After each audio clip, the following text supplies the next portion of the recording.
Action de grâce et louange à la cathédrale d'Obala en ce dimanche consacré à la fête des récoltes. Les fidèles et autres membres des confréries apportent leur contribution au rayonnement de l'œuvre de Dieu. Dans la paix et l'unité, Seigneur, nous marchons avec toi.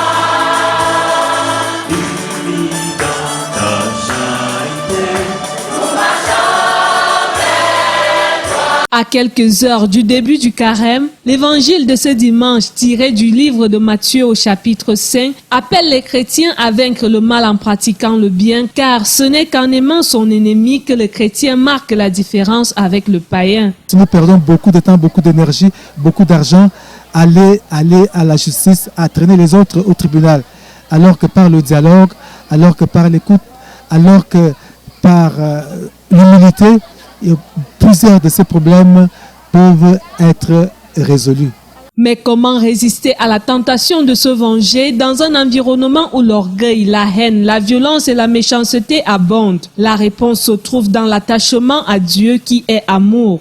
Savoir que chaque personne que je rencontre est créée à l'image et à la ressemblance de Dieu. En rencontrant le prochain, c'est le Christ que je rencontre. À partir donc de cette réalité, le chrétien peut maintenant, dans ces situations existentielles, éviter action et réaction, sortir de la spirale de la violence, de la haine et de la vengeance pour vivre parfaitement de l'amour. Aimer, pardonner, partager, voilà des actions à mettre en pratique avant, pendant et après le carême.